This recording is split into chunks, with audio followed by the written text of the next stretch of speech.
Olá pessoal, saudações, sejam bem-vindos à última parte da primeira aula de Introdução à Teoria do Caos.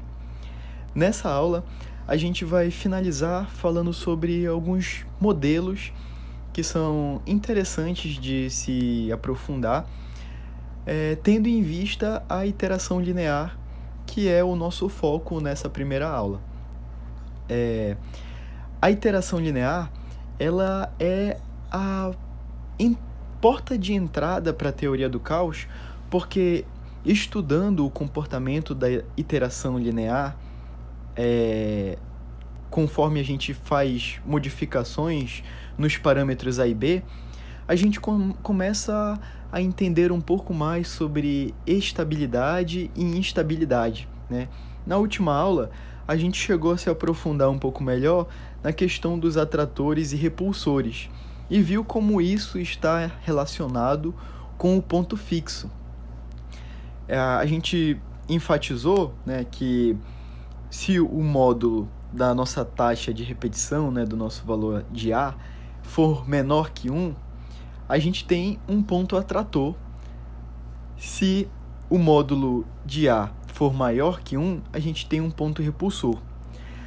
Como a gente está tratando de uma desigualdade no sentido, né, menor que, maior que exclui a igualdade, então agora a gente vai tratar dos casos em que a gente tem a igualdade, né, ou seja, o valor igual a menos 1 e igual a 1. A gente vai começar falando com o que acontece quando o valor é igual a menos 1 por uma questão dele ser interessante. Então a gente começa logo com o ponto interessante para tentar engajar as pessoas a continuar aprendendo sobre esse assunto. Esse ciclo de período 2, ele acontece quando a gente tem o valor menos 1.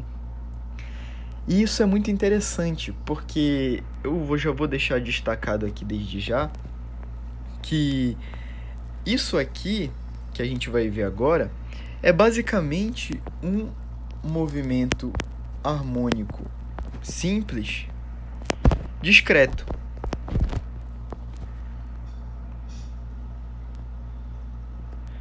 Discreto.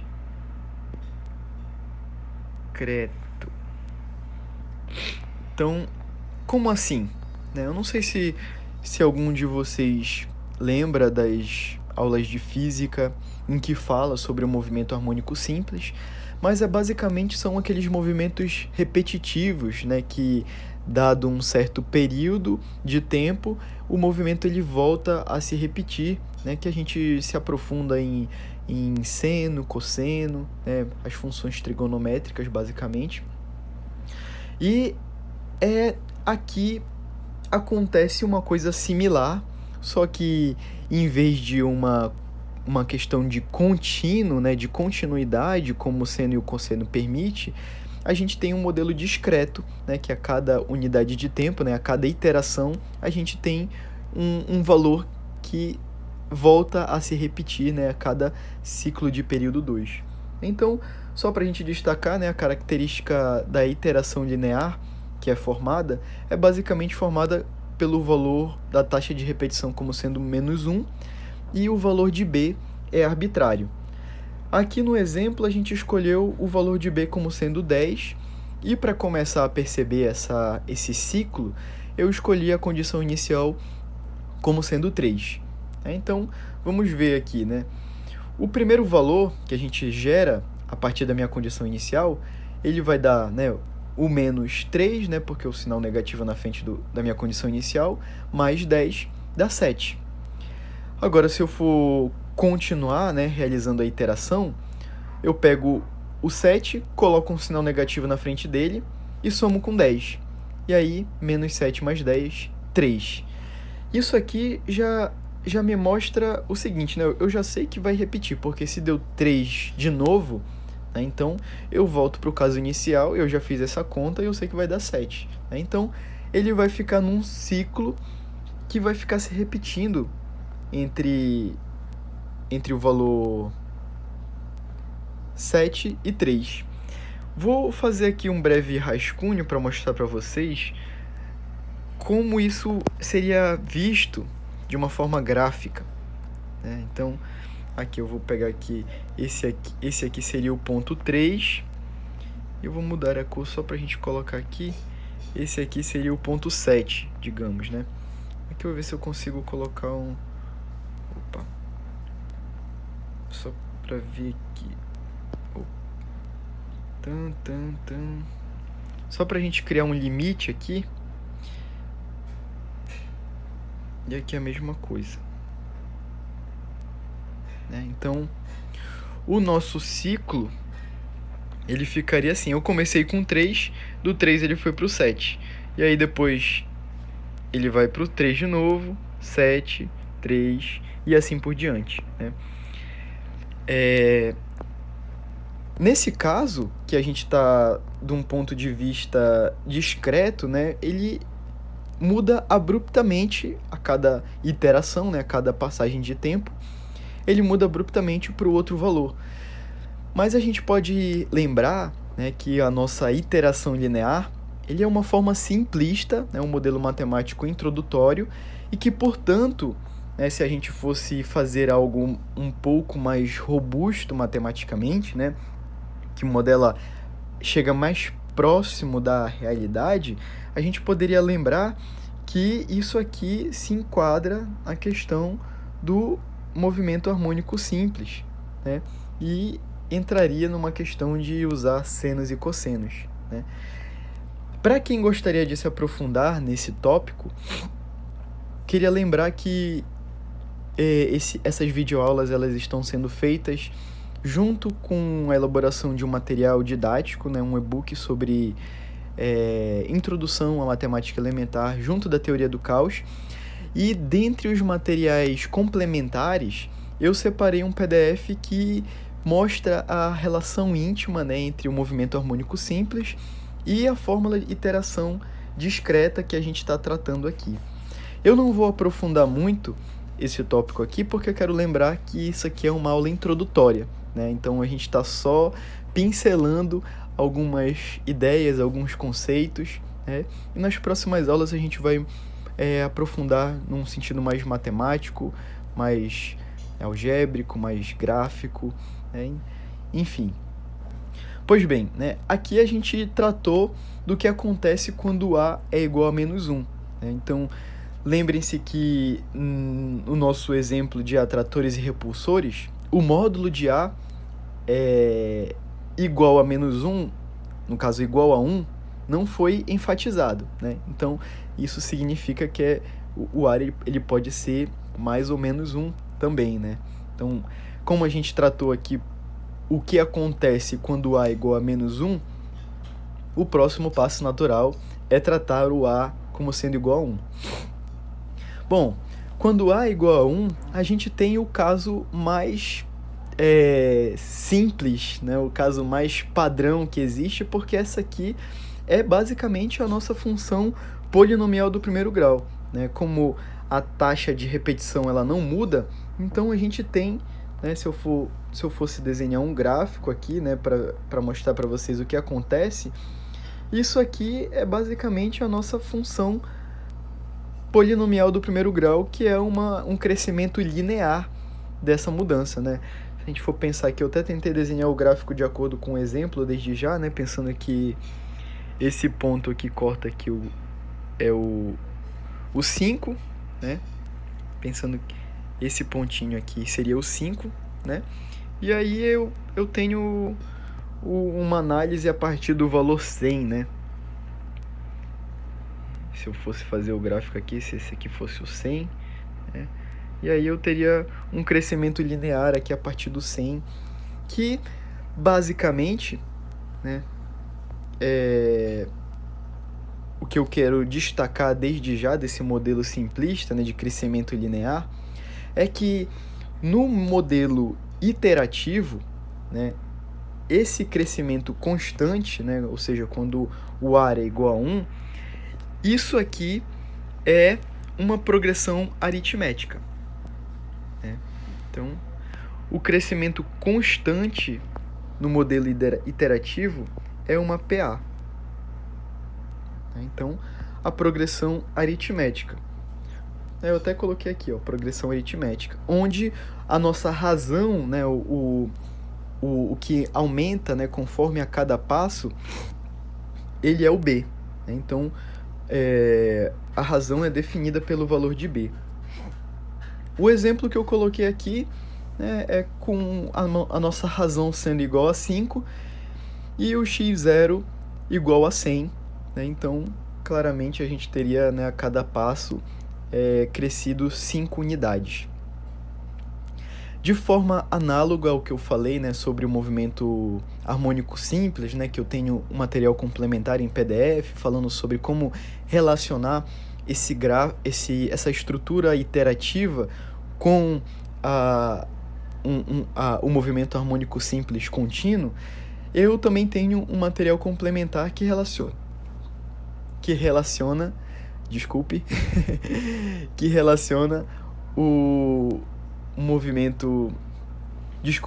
a progressão aritmética com a iteração linear que a gente está apresentando aqui, né, com a taxa de repetição sendo igual a 1. Pois bem, esses são os dois modelos que, de certa forma, têm uma aplicação meio que indireta, né? A progressão aritmética, ela não é muito utilizada fora do escopo do ensino médio, geralmente, fora alguns raciocínios, né? Porque raciocínios de progressão são extremamente importantes, né, para aprimorar o raciocínio lógico-matemático e dentre outros exercícios, né? E o movimento harmônico simples, né, de uma forma discreta, ele também não é muito elaborado no sentido dos modelos matemáticos, né? A menos que você aprofunde lá no material que eu citei, nesse contexto aqui introdutório, eu não consegui elaborar um modelo matemático que seja útil, né, no sentido realista, além de algumas analogias. Inclusive recomendo alguns posts que eu deixei no Instagram fixado sobre como a gente pode utilizar a função polinomial do primeiro grau para entender comportamento humano, né? Uma questão de analogia, né, para a gente entender também a questão cíclica das nossas interações sociais e etc. Né? Esses dois modelos que a gente acabou de falar aqui, né, o MHS discreto e a progressão aritmética, são os modelos mais simplistas que a gente tem, né? E agora eu vou falar de alguns modelos que são mais utilizados na nossa realidade, né? No nosso dia a dia. Pois bem, o modelo financeiro, ele é basicamente a nossa progressão geométrica, né? Então, vou escrever aqui para deixar destacado. Isso aqui é uma PG. Por isso que é interessante a gente aprender, né, iteração linear, porque quando a gente vai estudando a iteração linear, além da gente pegar todo esse arcabouço da teoria do caos, né, condição inicial, sensibilidade devido à taxa de repetição, estabilidade do sistema, de quebra, a gente também aprende, né, sobre progressões de uma forma um pouco mais relacional, né? Porque no momento quando a gente estuda progressões, né, aritméticas e geométricas, às vezes a gente não consegue ver aquela íntima relação com as outras áreas da matemática. E aqui não, aqui ela já nasce de uma forma natural, a necessidade da gente entender elas, né? Pois bem,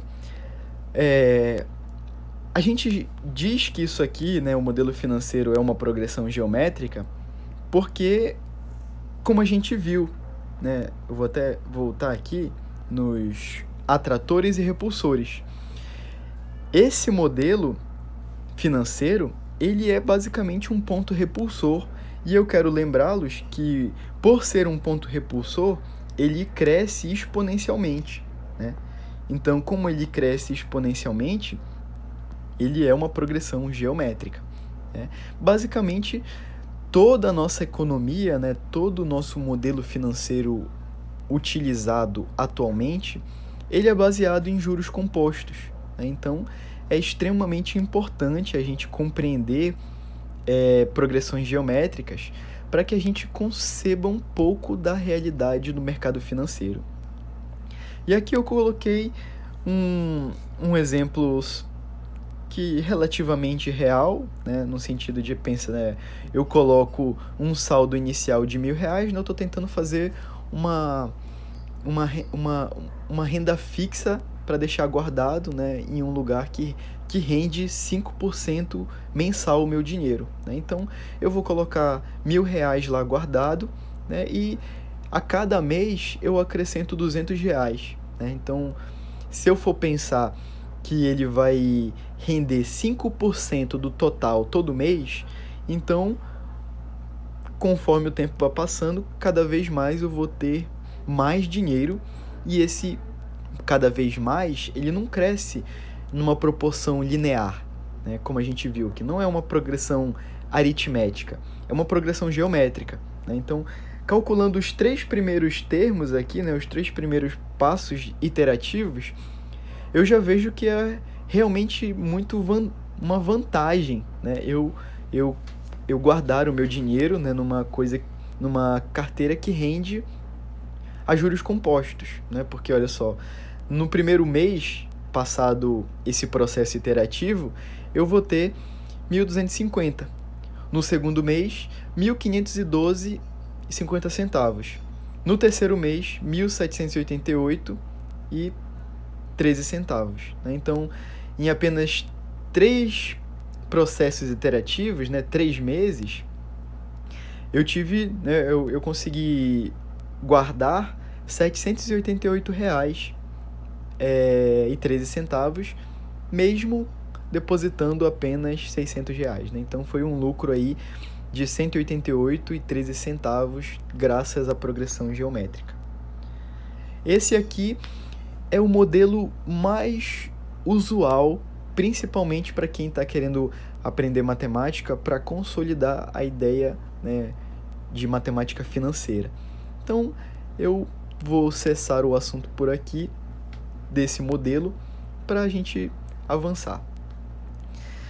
E avançando, a gente já chega ao final do raciocínio da nossa aula, que é basicamente o fim da ideia linear, né, de pensar de uma forma linear, para pensar de uma forma não linear, né?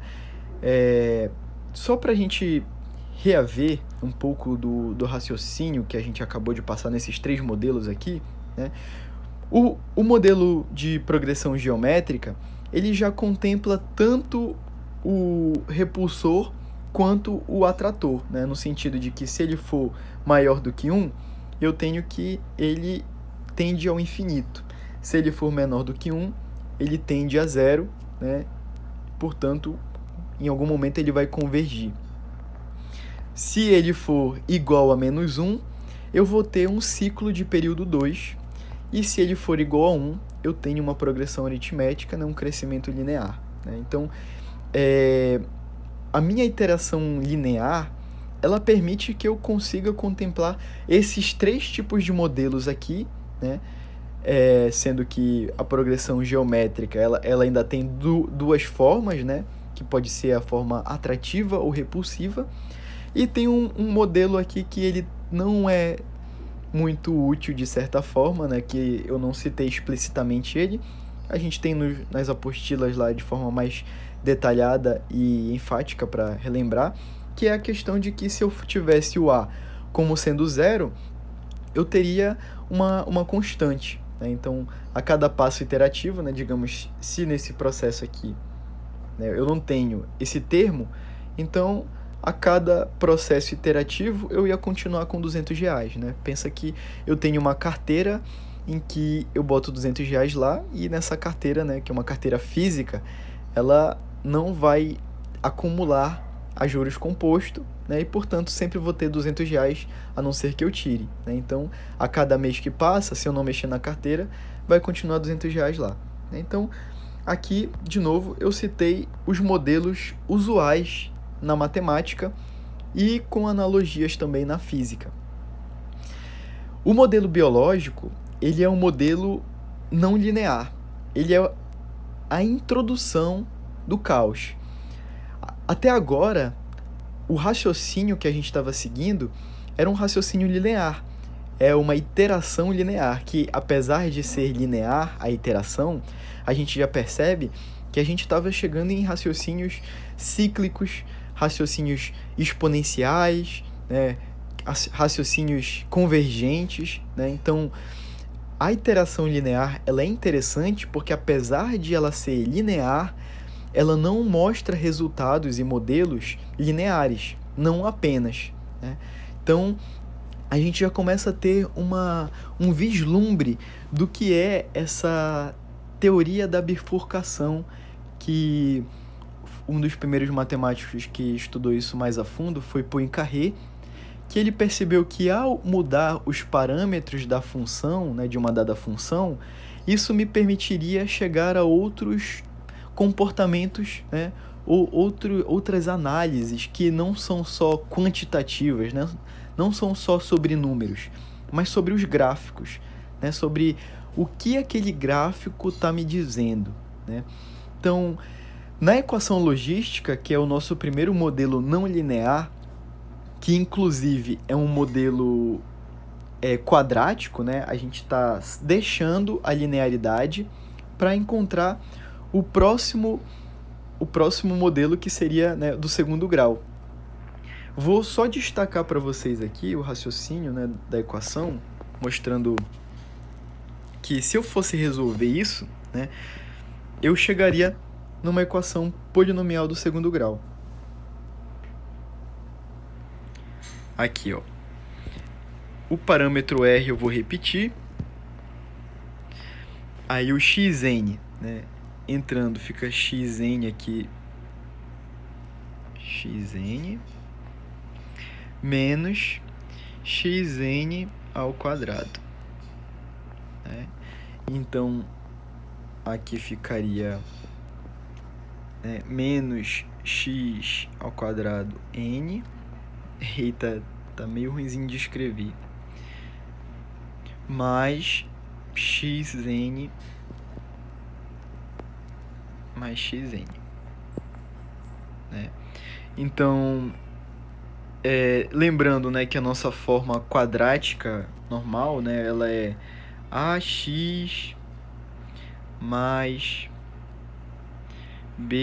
ax ao quadrado, né, mais bx mais c, né? Então, nesse caso, o meu c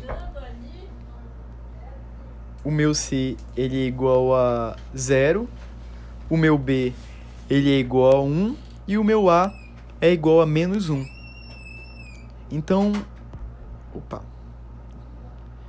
Então, nesse caso, isso aqui é uma equação polinomial do segundo grau. E aqui que a gente já tinha visto que a função polinomial do primeiro grau já nos dá uma gama de comportamentos, quanto mais a equação do segundo grau, né? E esse gráfico aqui que eu separei, ele é conhecido como o diagrama da bifurcação da equação logística, que ele mostra quantos comportamentos a equação logística assume conforme eu vario o meu parâmetro R, né, entre 0 e 4. Né? Aqui a gente tem um vislumbre, né, de que conforme eu aumento o valor de R para cada vez mais perto do valor 4, a cada passo, né, a cada certo limite, né, ou seja, aqui a gente já viu alguns limites, né, que até um pouco menor que 3, o regime desse comportamento, né, análise qualitativa dos gráficos, me dá uma coisa estável, né? Ele tende a um determinado ponto. Quando ele passa de determinado ponto, né, que aqui eu separei como sendo próximo de 3,5, ele vira uma coisa cíclica, né? Ele fica oscilatório, igual a gente viu ali para o caso do parâmetro A igual a -1. E quanto mais próximo do 4, né, chegou a ter um limite aqui, né, para R maior do que 3.7, a gente tem uma coisa caótica em que a gente consegue analisar isso aqui pelo esse diagrama da bifurcação, né, como se a cada certo limite, né, que a gente pode pensar aqui como um sentido de ponto de não retorno, né, a minha equação ela perde certas características e ela começa a assumir outras características, né? No caso aqui, 2, aí a partir dessa linha aqui começa a assumir até 4 características, aí aqui já seriam 8, né? E assim vai aumentando exponencialmente, né, a cada limite. A gente vai explorar melhor esse gráfico conforme o passar dos assuntos, mas por hoje é isso. Tem uma lista de exercícios aqui que eu vou deixar para um outro vídeo, só para a gente elaborar e separar os exercícios das aulas teóricas, mas esse foi o nosso introdução à teoria do Cauchy. Muito obrigado pela atenção. Desculpem as partes em que houve alguns barulhos, ajustes, mas eu vou tentar manter esse modelo de aula contínua para evitar fazer muitos cortes e gastar muito tempo na edição, até porque atualmente eu estou sem um computador que me ajude a fazer uma edição um pouco mais trabalhada. Eu consegui um celular bom que me permite gravar os vídeos, mas ele não é bom o suficiente para me ajudar a fazer edições em vídeos longos, né? Então, eu estou tentando manter uma aula contínua, direta e tentando manter um raciocínio que seja gradual conforme eu converso com vocês que estão me ouvindo. Até a próxima.